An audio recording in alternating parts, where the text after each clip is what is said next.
Corona योद्धा म्हणून ज्यांचा सन्मान करत राज्य आणि केंद्र सरकार थकत नाही, त्याच कोरोना योद्धा म्हणजेच आशा वर्करला आज आपल्या अधिकारांसाठी आंदोलनाच्या माध्यमातून रस्त्यावर उतरावे लागत आहे। मात्र शासन या आशा वर्करच्या समस्यांकडे लक्षच देत नाही, अशी भावना व्यक्त केली आहे आशा वर्कर यांनी कृषी समृद्धीच्या माध्यमाने। कोरोना योद्धा म्हणून ज्यांचा सन्मान करत राज्य आणि केंद्र सरकार थकत नाही, त्याच कोरोना योद्धा म्हणजेच आशा वर्करला आज आपल्या अधिकारांसाठी आंदोलनाच्या माध्यमातून रस्त्यावर उतरावे लागले आहे। मात्र शासन या आशा वर्करच्या समस्यांकडे लक्षच देत नाही, अशी भावना व्यक्त केली आहे आशा वर्कर यांनी। त्या पुढे म्हणाल्या की त्यांच्यावर प्रत्येक दिवशी 50 घरांचा सर्वे करण्याची जबाबदारी टाकण्यात आली आहे। त्यासाठी त्यांना 14 ते 15 तास काम करावं लागतं आणि ते करणे शक्य नाही। मात्र शासनाचे अधिकारी त्यांना उलटसुलट उत्तरे देतात। देखिए, आज नागपुर जिले का जो आशा वर्कर का यूनियन है, महाराष्ट्र राज्य आरोग्य खाते आशा और गट प्रवर्तक, इसके तरफ से आज हम एक दिवसीय धरना कार्यक्रम रखे हुए हैं। आप लोगों को मालूम होगा कि आशा वर्कर ये आज के समय में कोरोना फाइटर करके पहले पायदान पर है और गांव हो या शहर हो, कोविड-19 को ख़त्म करने के लिए जी जान से काम कर रहे हैं। कई आशा वर्कर कोरोना पॉजिटिव भी हो गए हैं, कई आशा वर्कर की डेथ भी हो गई है। ये सारा काम करने के बावजूद सरकार ने जो वादे किए थे, पहला वादा ये है कि 1 साल पहले आशा गट प्रवर्तक का स्ट्राइक हुआ था 15 दिन का, उसमें 2000 रुपया आशा को और 3000 रुपया गट प्रवर्तकों को मानधन बढ़ाने की बात कही थी। वो मानधन आज तक नहीं मिला है, जो जुलाई 2020 से मिलना है। दूसरी महत्वपूर्ण बात, कोविड का सर्वेक्षण करने के लिए पहला माझे कुटुंब माझी जवाबदारी करके इसका पहला पेज अभी ख़त्म हो गया है और आशा वर्कर ने गांव-गांव में घर घर में जाके पूरा फैमिली का डाटा कलेक्ट करके पीएससी और यूपीएससी ग्रामीण हो या शहर में जमा किया है। अभी ये सरकार और उनके नुमाइंदे जो आरोग्य कर्मचारी है या आरोग्य के अधिकारी है, वो बोल रहे हैं अभी कंप्यूटर में फिट करके मोबाइल में ऑनलाइन आपको रिपोर्ट देना है। ऑलरेडी आशा कर्मचारियों को एंड्रॉइड मोबाइल सरकार की तरफ से दिया नहीं गया है, तो ये काम जो है आशा वर्कर नहीं करने वाली है। इसका विरोध करने के लिए भी आज का कार्यक्रम है। तीसरी बड़ी बात है कि जो सरकार के अंदर कॉन्ट्रैक्ट कर्मचारी है, उनके लिए समान वेतन, समान काम के लिए समान वेतन देने के लिए सरकार ने हाल ही में एक नोटिफिकेशन निकाला है। तो ये आशा और गट प्रवर्तक भी यहाँ कॉन्ट्रैक्ट पर काम कर रही है 2005 से, तो उनको भी उस जीआर के अंतर्गत समान वेतन का लाभ मिलना चाहिए। ये 3 प्रमुख बातों के लिए आज नागपुर जिले की आशा वर्कर यहाँ धरना कार्यक्रम पर बैठी हुई है। आप जो जानकारी दे रहे हैं, ये जानकारी हमको नहीं है। अगर ऐसा कोई है तो उन्होंने उसका पत्र निकालना चाहिए, स्थायी समिति का या महानगर पालिका के जो आयुक्त है उन्होंने लेटर निकालना चाहिए। ऐसा कोई लेटर हमारे पास नहीं है। शहर के अंदर जारी सारी यूपीएससी है, वहाँ पर जो आशा वर्कर काम कर रही है वो सिर्फ मात्र 150 रुपये पर काम कर रही है, जो कि हमारी शुरू से मांग है कि 300 रुपया रोज़ देना चाहिए। और इसके अंदर महत्वपूर्ण बात है, कोविड का काम करते हुए अगर कोविड की लागत आशा को हो गई तो उससे उसकी फैमिली सफ़र हो सकती है। इसलिए जो 50 लाख का बीमा सेंट्रल गवर्नमेंट ने निकाला है वो पूरे फैमिली के लिए कवर होना चाहिए और फैमिली को भी बीमा कवच मिलना चाहिए, ये हमारी मांग है। 35 लाख बढ़ेगा या 35 करोड़ बढ़ेगा, ये मसला नहीं है। मसला ये है, अगर कोविड के अंदर और इस देश के अंदर अगर स्वास्थ्य कर्मचारी अपनी जी जान लगाकर काम कर रहे हैं तो पैसे की बात नहीं है। अगर 20,000 करोड़ में नया संसद भवन मोदी जी बना सकते हैं, तो जहां लोगों की जान बचाने की बात है तो इस पर खर्चे की बात कौन कर रहा है? और कौन लोग बता रहे कि आपको 35 लाख रुपए लगने वाले? ये सारी बकवास बातें हैं। मनपा ने कोई मास्टर प्लान बनाया है? मैं उनसे पूछता हूँ आपके माध्यम से, कोई प्लान बनाया है कि अगर शहर के अंदर 427 आशा वर्कर काम कर रही है तो उनके लिए क्या प्लान है? आज काम कौन कर रहा है? इनके आरोग्य के अधिकारी जो काम ले रहे हैं, इनसे प्रेशराइज करके ले रहे हैं। कई आशा बीपी, शुगर, डायबिटिक और उसके साथ साथ हार्ट अटैक की पेशेंट हो गई प्रेशर की वजह से। तो ये एक तरह से शोषण करने का काम ये सरकार और प्रशासन कर रहा है। उसके खिलाफ में आज हमारा आंदोलन है। अब हम कलेक्टर और इस जिले के सीओ दोनों को लेटर देने वाले हमारे मांगनी पत्र का। जो लेटेस्ट इस आज के आंदोलन की डिमांड है वो कोविड का नया सर्वेक्षण जो 14 से अभी 25 तक चलने वाला है, इसके अंतर्गत ऑनलाइन काम हम नहीं करेंगे और 300 रुपया रोज़ देना चाहिए। ये सारी बातें हैं। और जो पिछला बकाया मानधन है, जिसको हम वाड़ीव मानधन बोलते, वो मानधन देना चाहिए। और समान वेतन समान काम के लिए नोटिफिकेशन निकला, उसमें आशा और गट प्रवर्तक को अंतर्भूत करना चाहिए। ये मांगों के लिए आंदोलन। मेरा नाम श्याम काले, आईटेक सर चिटनीस। आशा वर्कर्स या शासनाच्या कर्मचाऱ्यांप्रमाणे काम करतात, मात्र त्यांना शासनाची कुठलीही सवलत मिळत नाही. अशा वेळी करायचे काय अशी हतबलता आशा वर्कर यांनी कृषी समृद्धीवर व्यक्त केली. माझी कुटुंब माझी जबाबदारी या पूर्ण योजनेची जिम्मेदारी ज्यांच्यावर टाकली आहे त्या म्हणजे आशा वर्कर्स. या आशा वर्कर्स लोकांसाठी लढत आहे, मात्र स्वतःचे अधिकार यांना जे आहे ते मिळत नाही आहे. त्याच्यासाठी सुद्धा यांना लढावं लागत आहे. काय स्थिती आहे जाणून घेण्यासाठी आपण इथे आलो आहे. आज आशा वर्कर्स आयटक संघटनेच्या माध्यमातून जे आहे आंदोलन करत आहे. काय त्यांचं म्हणणं आहे जाणून घेऊया. मला सांगा, आज तुम्ही आंदोलन करताय, काय तुमचं म्हणणं आहे? आज आम्हाला न्याय मिळावं यासाठी इथे आंदोलनासाठी एकत्रित जमलेले आहोत. आज कोविड-19च्या अनुषंगाने जे आम्हाला गाव पातळीवर माझी कुटुंब माझी जबाबदारीचं सर्वेक्षण दिलं आहे, त्याच्यावर आम्हाला तुटपुंज्या मानधनावर खूप मोठी जबाबदारी दिली आहे. त्यामध्ये आम्हाला एका दिवशी 50 घरांना भेटी देऊन घरातील प्रत्येकांची तपासणी करावी, त्यामध्ये त्यांची तापमान घेण्यात यावे, तसंच त्यांच्या शरीरातील ऑक्सिजनची पातळी मोजण्यात यावी, हे सुद्धा कामकाज दिले. ते कामकाज करत असतानासुद्धा परत रेकॉर्ड मेंटेन करणं, त्यांच्या सर्वेक्षणाची नोंद घेणं, ते असताना ऑफलाईन काम करूनसुद्धा ऑनलाईन काम करून घेण्याचे काम शासनाने आज आमच्याकडे दिलेले आहे. आणि त्याच्यामध्ये हे मानधन एकदम अल्पशा मानधनावर आज आम्हाला काम करून घेत आहे. त्यामध्ये आम्ही आपल्या काळजीसोबतच लोकांची काळजी आणि याच्यामध्ये संसर्ग होण्याची शक्यता खूप जास्त आहे. माझे नाव आहे सोनू कुकसे, गटप्रवर्तक प्राथमिक आरोग्य केंद्र वेलतूर. आशा वर्कर्स यांचा मानधनाचा सततचा विषय आहे, त्याबद्दल यांचं काय मत आहे जाणून घेऊया. मला सांगा, जे मानधन आहे ते तुटपुंज आहे असं आपलं म्हणणं आहे. किती भेटतं मानधन आणि किती अपेक्षा आहे? आशांना फक्त त्यांना मानधन म्हणून 1500 रुपये त्यांना मिळत आहे आणि कामानुसार मिळत आहे. परंतु नाईट कोविंटीपासून त्यांना इतकं कामाचं व्याप वाढलेलं आहे आणि गावातील सर्वेपासून तर त्यांना SBNC आहे, त्यांचं लसीकरण आहे, बाकी पण काम असते. परत सोबत त्यांना त्यांच्या म्हणजे कोविड-19 जे एक आपलं महामारी आलेली आहे, जागतिक महामारी आहे, त्या ठिकाणी आशांचा सगळ्यात जास्त त्यांनी म्हणजे त्यांच्याकडे जास्त काम लादलेलं आहे आणि आशा सगळं काम बघत आहे. ग्राम पातळीवर त्यांना सगळं सर्वे करा, परत रिपोर्ट द्या आणि त्यांना एकदम तुटपुंज्या याच्यामध्ये मानधन देत आहेत. आता आम्हाला म्हणायचं आहे की त्यांना जास्तीत जास्त मानधन द्यायला पाहिजे आणि त्यांना तेवढ्या पैशामध्ये काही त्यांचं होत नाही पूर्ण. काम करायला हरकत नाही, मात्र मानधन जे आहे सुटेबल द्या अशी जी मागणी आहे आशा वर्कर्स करत आहे. मला सांगा, आपला एक मोबाईलचा प्रश्न होता. मोबाईल जे आहे, मोबाईलवर ऑनलाईन कामचं आहे ते काय मॅटर आहे?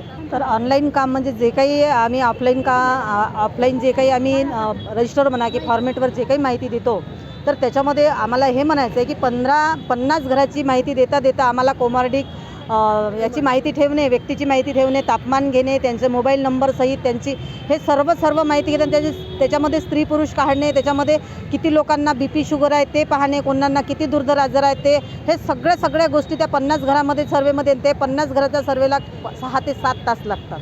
त्याच्यामुळे आम्हाला आमचं काम एवढं होतं की आमची मानसिक हे आहे एवढं म्हणजे डोक्यावर ताण आहे की 7 महिन्यापासून 2020 मार्च 2020 पासून 22 मार्चपासून लॉकडाऊन झालं तेव्हापासून जे कोविड महामारी आले, जागतिक कोविड महामारी आले, त्यामध्ये आशांना फ्रंट वॉरियर्समधून सरकारने जर घोषित केलं आहे तर आशांना तिचा कामाचा मोबदला हा खूप कमी प्रमाणात देतो. पण आमची मागणी आहे की 300 रुपये निरंतर सर्वे पण आम्ही आतापर्यंत केले आणि आता माझं कुटुंब माझी जबाबदारी ही आशांवर दिलेली आहे. तर त्याच्यामध्ये आशा खूप भरभरत आहे, कारण की त्याच्यामध्ये 150 रुपयामध्ये आशा काम करू शकत नाही, कारण की तिचं कुटुंबाची गरज तिचे तेवढ्या रुपयात भागत नाही.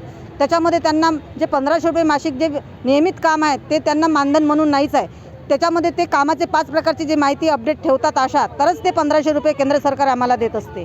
आणि त्याच्यामध्ये इतर कामं हेडवर काम करत असतो. जर त्या हेडचं काम जर झालं समजा आमच्याकडनं आम्ही केलं तरच त्याचे पैसे निघतात, अन्यथा आम्हाला पैसे मिळत नाही. आणि त्याच्यामध्ये बी जे काही सर्वेचे काम असते ते सर्वेचे काम जो तो येईल आणि आशाच करेल असं म्हणून जे काही आम्हाला जे जबरदस्ती करत असतात ते आम्हाला नाही पाहिजे. कारण की आम्हाला जर तुम्ही काम देत असाल आम्ही करायला तयार आहे, पण आम्हाला फिक्स असं काय म्हणते बेटा तुम्ही रोज द्यायला पाहिजे किंवा फिक्स आम्हाला असं मानधन द्यायला पाहिजे. आज महागाईच्या काळामध्ये मिनिमम आमची मागणी आहे की 18,000 रुपये आम्हाला आशांना मिळायला पाहिजे, 21,000 रुपये आमच्या गटप्रवर्तकांना मिळायला पाहिजे. प्रवर्तकांना पण खूप मोठी जिम्मेदारी आहे. दररोज रिपोर्टिंग करायचं आहे, दररोज रिपोर्टिंग. आशा जर रिपोर्टिंग नाही दिले तर वरून त्यांना प्रेशराईज केलं जाते आणि गटप्रवर्तक आशांना प्रेशराईज केलं जाते. तर आम्हाला हे प्रेशराईज काम नको आहे, कारण की आम्हाला जर काम करायचं, आम्ही काम करायला तयार आहे. आम्ही काम करायला ही जागतिक महामारी आहे, आम्हाला समजतं, मानवधर्म आहे, आम्ही करायला तयार आहे. पण आम्ही नुसतं काय म्हणते सेवा करून आमचं पोट भरणार आहे का, आमचा कुटुंबाचा उदरनिर्वाह होणार आहे का, हे महत्त्वाची गोष्ट आहे. आणि त्याच्यामध्ये पण 50% जो विमा कव्हर दिला आहे सरकारने, तो संपुष्टात सप्टेंबर महिन्यामध्ये आला होता. तर त्याच्यानंतरही काय म्हणते आमची मागणी होती, वारंवार आमच्या युनियनने ते मागणी केली की सरकारकडे की आम्हाला जो विमा कव्हर आहे 50 लाखाचा तो कुटुंबांना सुद्धा मिळाला पाहिजे. तसेच ज्या कुटुंबाची आशा वर्कर मरण पावली आहे, जे काम करता करता ती आशा वर्कर मेली आहे, तिचा लवकरात लवकर तो विमा कव्हर त्या कुटुंबांना मिळाला पाहिजे. त्याच्यासाठी पण आमची युनियन पाठपुरावा करत आहे सरकारकडे. तर अशा ज्या काही गोष्टी आहे, ज्या काही आमच्या काही ज्या मागण्या आहे, आणि आमची तर मागणी राहणारच आहे, ज्या आमची सामाजिक सुरक्षा आहे, ज्या आमच्या काय म्हणते TADAचा प्रश्न आहे, ह्या सगळ्या गोष्टी आमच्या आशा वर्करच्या आहे. त्याच्यामुळे आम्हाला सरकारला एकच म्हणायचं, आमचं फिक्स वेतन करा आणि आम्ही काम करायला तयार आहे. असं काही नाही महामारीमध्ये आम्ही काम करत नाही असंही म्हटलं नाही, पण आम्हाला 300 रुपये रोज द्या. 150 रुपयेमध्ये आम्ही ऑफलाईन सर्वे करणार, आम्ही 150 रुपयामध्ये ऑनलाईन सर्वे करणार नाही. कारण की आशांना डाटा एंट्रीचं काम कुठल्या आशांना येत नाही, बरेचशा आशांना काय हे राहत नाही, सर्वायवर डाऊन राहते, इंटरियल एरियामध्ये त्याची रेंज नसते मोबाईलची. त्याच्यामुळे हे सर्व काम आशा करणार नाही. आशा फक्त ऑफलाईन सर्वे करून, आता कालपासनं दुसरा फेज सुरू झाला आहे, माझी कुटुंब माझी जबाबदारी. त्याच्यामध्ये जास्त घरांची काय म्हणते जबाबदारी दिली आहे. 75 ते 100 घरं करा म्हणत आहे, तर त्याच्यामध्ये शक्य नाही आहे. कारण की पुन्हा पल्स ऑक्सिमीटर घेणं आहे, पुन्हा त्यांचं टेम्परेचर घेणं आहे, पुन्हा बाहेरचा व्यक्ती कुणी याला जो ॲब्सेंट आहे होता आता पहिल्या फेरीमध्ये, त्यांचं पण सगळं करायचं आहे, ते सगळी माहिती द्यायची आहे. एवढं सगळं करत असताना सरकारला आमची विनंती आहे, आम्ही काम करण्यात मनाई करणार नाही, पण आम्हाला फिक्स असं मानधन द्यावं, फिक्स असा कामाचा मोबदला द्या, हेच आमची मागणी आहे. फिक्स असं मानधन द्यावं जे आहे, काम करायला आशा वर्कर्स तयार आहे, मात्र फिक्स जे आहे मानधन हे मिळायलाच पाहिजे. आपण सुद्धा काम करत असताना आपल्याला सुद्धा अनेक अडचणी येत असतात. तुमच्या काय अडचणी आहे? आम्हाला माझं कुटुंब माझी जबाबदारीमध्ये 50 घरं करायला सांगितलं आहे आणि ते शक्य नाही आहे. दोन टीम केले आमचे आणि 2 टीममध्ये 50 घरं करा म्हणतात, पण ऑक्सिमीटर घेणे, पल्स घेणे आणि त्यांचं टेम्परेचर घेणे हे शक्य नाही आहे. 50 घराला कमसे कम 12 तास, एका घरी आम्हाला कमसे कम 15 ते 20 मिनटं लागतात. 15 ते 20 मिनटं जर 50 घरं पकडले तर कमसे कम आम्हाला 12 तास काम करावं लागते. 12 तास काम करणं हे शक्य नाही आहे. आणि आम्हाला तुटपुंजे मानधन देऊन राहिले, जसं 150 रुपये देऊन राहिले. 150 रुपयामध्ये आज कोण काम करते? त्याच्यासोबत एक 100 रुपये स्वयंसेवक घ्या म्हणतात. स्वयंसेवक 100 रुपयामध्ये येणार का? आज 150 रुपयामध्ये काय होते? काहीच नाही होत ना आमचं. तर असं आणि पुष्कळ अडचणी, जसं आम्ही 50 घरामध्ये जातो, 50 घरामध्ये कोण पॉझिटिव्ह आहे, प्रत्येक व्यक्तीचं टेम्परेचर, पल्स ऑक्सिमीटर हे घ्यावं लागते आम्हाला. आणि त्या घरामध्ये जर 4मधून जर 1 पॉझिटिव्ह असला ते आम्हाला माहीत नाही. आमचे वरचे अधिकारी म्हणतात की तुम्ही गेटच्या बाहेरूनच घ्या, पण गेटच्या बाहेरून घेणं शक्य नाही आहे. आम्ही जोपर्यंत आतमध्ये जात नाही ते लोक पण बाहेर येत नाही, आम्हाला गेटच्या आतमध्ये जावंच लागते. आणि तिथं जर कोणी पॉझिटिव्ह असलं, आम्हाला माहीत नाही त्या घरी जातो आम्ही, तर पॉझिटिव्ह राहिला तर आम्ही पॉझिटिव्ह झालं तर आमची जिम्मेदारी कोण घेणार? शासन घेणार का नाही घेत शासन? जे आमचा विमा काढला तर तो विमा पण आमच्याकडून त्यांनी हे करून नाही घेतला, फॉर्म वगैरे भरून नाही घेतला आहे. आणि आम्हाला खूप अडचणी आहेत ह्या सर्वेमध्ये. आता दुसरा टप्पा सुरू होणार आहे, म्हणजे आजपासून सुरू झाला. तर दुसऱ्या टप्प्यामध्ये आता म्हणून राहिले तुमच्याकडे नावं लिहिलेच आहेत, तर तुम्ही आता पल्स ऑक्सिमीटर आणि प्रत्येक घरी जाऊन 100 घरं करा. तर 100 घरं शक्य आहे का? किती वाजतापासून निघणं? ते म्हणतात की 8 वाजतापासून निघा. 8 वाजतापासून कसे निघणार? घरची आम्हाला काही प्रॉब्लेम असतात, आमचे मिस्टर असतात, मुलं असतात, त्यांना आमचं सर्व करून जावं लागते ना. तर सकाळपासून 8 वाजतापासून जर आम्ही निघलो तर आमचं घरचं कोण करा? असे पण प्रॉब्लेम आहेत आम्हाला. आणि आम्हाला तुटपुंजे मानधनामध्ये काम करावं लागते. आम्ही मानधनासाठी म्हटलं होतं की आम्हाला 300 रुपये मानधन द्या, म्हणजे कोविडच्या सर्वे करतात. अजूनपर्यंत ते 300 रुपये आम्हाला मिळाले नाही आहे. त्याच्यासाठीच आमची ही लढाई आहे. तुम्हाला सुद्धा अनेक अडचणी येत असून तुम्ही फील्डवर काम करत असताना ज्या अडचणी आहेत, काय नेमक्या अडचणी आहेत? काय अडचणी पुष्कळच असतात. आता आमचं जे पद आहे ते आशांचं सुपरविजन म्हणून, एक आशा गटप्रवर्तक म्हणून आमचं एक पद आहे. जसं तुम्ही PSC लेवलवर एक गावामध्ये ANM असतात, ANMचं सगळं कारभार बघायसाठी LHV असते, त्या पद्धतीनेच आम्हाला आशांचं सगळं कारभार बघायला आम्ही गटप्रवर्तक म्हणून ठेवले आहोत. मग तुम्हाला ANMसाठी जेव्हा परमनंट पोस्ट एक LHVची लागते, तर त्याच ठिकाणी जेव्हा तुमचे पूर्ण PSC अंतर्गत गावातली जी काही माहिती आहे गोळा करून ती जिल्हा परिषद लेवलवर मोठ्या वरिष्ठांना जेव्हा ती LHV म्हणून देते, तर ती तुम्हाला परमनंट पोस्ट हवी आहे. मग त्या पद्धतीने तुम्हाला गटप्रवर्तक म्हणून एक आम्ही सुद्धा एक PSCचं प्रतिनिधित्व करत आहोत. पूर्ण तुमच्या गावांमध्ये जेवढी काही हालचाल होत आहे, एक लहानशा जरी एक साधं सर्वसाधारण तो इन जनरल मृत्यू जरी झाला असेल तो सुद्धा आमच्याकडून सुटत नाही. त्याचीसुद्धा आम्ही 24 तासाच्या आत 48 तासाच्या आत तुम्हाला म्हणजे नोंदणी आम्ही तुमच्यापर्यंत पोहोचवतो. तर ते पण आम्ही मानव तत्वावर का म्हणून करावं असं तुम्हाला वाटते? म्हणजे तुम्हाला जेव्हा बाकीच्या कामांसाठी परमनंट पोस्ट हवी असते तर मग आम्हाला तुम्ही तुटपुंजा मानधनावर का म्हणून ठेवलेलं आहे? सरकारला याचा जबाब आम्ही त्यात विचारणारच आहोत. आणि जेव्हा पण आम्ही मानधनवाढीचा प्रश्न केलेला आहे तर त्यांनी फक्त आम्हाला एक लॉलीपॉप सारखंच दिलेलं आहे. जसं आता आम्ही आशांनी जसं 150 रुपये प्रमाणे त्या रोज काम करतात ते शक्य नाही आहे, ते 300 रुपये म्हणतात. ते आपल्या परिस्थितीची जाण ठेवून 300 रुपये म्हणतात कारण की त्यांना सध्या पैशाची गरज आहे म्हणून. पण हे सरकारला समजायला पाहिजे की आपण जेव्हा एका स्त्रीला कामाला लावत आहोत तर तिच्या मागे कितीतरी कामं असतात. ती घर सांभाळून तुमचं कारभार सांभाळत आहे, तुमच्या गावाचं तुमचं प्रतिनिधित्व करत आहे, तर तिचा विचार सरकारने स्वतः करायला पाहिजे. आम्हाला असं रस्त्यावर उतरण्याची गरजच यायला पाहिजे नव्हती. वास्तविक पाहता एवढ्या महामारीमध्ये आम्ही स्वतः काम करत आहोत, स्वतःच्या जीवाची पर्वा न करता लोकांच्या दारोदारी जात आहेत. माझ्या आशा त्यांचं सगळं रिपोर्टिंग ही गटप्रवर्तक करत आहे. आज जेव्हा एखाद्या घरी जात आहे आशा तर तिला तेही माहीत नाही की त्याच्या घरी म्हणजे कोविड पॉझिटिव्ह आहेत किंवा नाही आहेत. नकळत का होईना पण तिला सुद्धा त्याची लागण होऊ शकते आणि बऱ्याच आशांना याची लागण सुद्धा झालेली आहे. मग या एवढ्या सगळ्या महामारीमध्ये तुम्ही जेव्हा कर्मचाऱ्यांना सेफ्टी देऊन राहिलेले आहे तर त्याच्यामध्ये आशा आणि गटप्रवर्तक का म्हणून सोडल्या? मग आम्हाला समान काम समान वेतन का नाही देत आहेत? मग आमचा कुठेच का नाही विचार केला जात? आज जेव्हा गटप्रवर्तकाला एक दिवसाची सुद्धा आम्हाला सुट्टी नसते, म्हणजे रविवार असो अथवा कुठला सुट्टीचा दिवस असो, आम्हाला वरिष्ठांचे फोन आल्याशिवाय राहत नाही. जेव्हा सर्वे होतात तर त्याचं दिवसभर आम्हाला डाटा एंट्री करा, गुगल शीट भरा, त्याची ऑनलाईन डाटा एंट्री झाली की नाही ते बघा, आउटपुट काढा, त्याचा तुम्हाला गावनिहाय तुम्हाला त्याचा पूर्ण अहवाल सादर करा. आणि असं काही आहे नाही की आम्हाला जरी मानधनावर ठेवलेलं आहे तर 2 तास झाले बा तर तुम्ही रिलॅक्स राहा. आम्हाला 24/7 कधीही फोन करतात. आमच्या आशांचे पण कधीही फोन येत असतात, वरिष्ठांचे पण कधीही फोन येत असतात. जेव्हा आमच्या वरिष्ठ जे आहे DCM असतात किंवा BCM असतात यांना वारंवार कुठलाही रिपोर्ट जरी लागला तरी त्यांची धाव आमच्यापर्यंतच असते.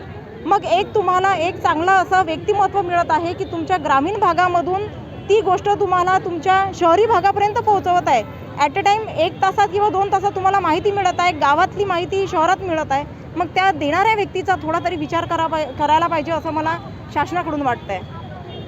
समान काम समान वेतन याच कायद्याअंतर्गत जे आहे आशा वर्कर्स जे आहे आपलं मानधन वाढवून मागत आहे आणि इतर कोरोना योद्धाप्रमाणे त्यांनासुद्धा इतर ज्या फॅसिलिटीज आहे शासनाच्या त्या मिळाल्या पाहिजे असं यांचं म्हणणं आहे. आणि याच हक्कासाठी त्या आज इथवर काम सोडून आपलं आंदोलन करत आहे. कॅमेरा पर्सन विनपुलेसह मी प्रकाश शंकलवार, कृषी समृद्धी न्यूज, नागपूर.